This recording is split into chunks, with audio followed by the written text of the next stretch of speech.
ছোট থেকে একটা জিনিস দেখতে দেখতে এত বড় হয়ে গেলাম, পয়লা বৈশাখের দিনটা আমি যেভাবে কাটাবো গোটা বছরটাই নাকি আমার সেভাবেই যাবে। আর সেই অনুযায়ী পয়লা বৈশাখের দিনটা ভালোভাবে খাওয়া, ঘোরা ফেরা, নতুন পোশাক পরা, মা আমার সাথে ভালো ব্যবহার করে। ওই একটা দিন যেদিন আমার মা আমার সাথে একটু মানুষের মতো ব্যবহার করে, নাহলে গোটা বছর আমার মা আমার সাথে কুকুরের জামার মতো ব্যবহার করে। আমি যা পছন্দ করি, আমার পছন্দ মতো রান্না করে, আমি যা খেতে ভালোবাসি, আমাকে একটা নতুন জামা কিনে দেয়।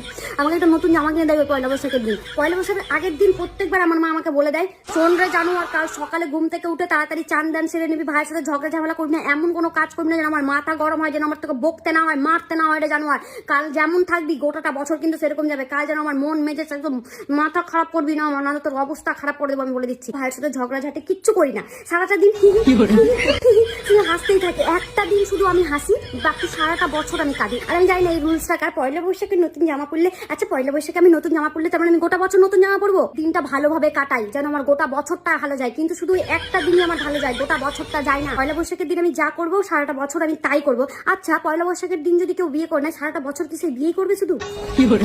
ভাইটাল বিষয় আছে ভাই, আমি মাকে জিজ্ঞেস করে আসি দাঁড়াও। ও হ্যাঁ, তোমরাও কি পয়লা বৈশাখে আমার মাকে এরকম করো? কমেন্টে জানাও। শোনো অবশ্যই সকলকে।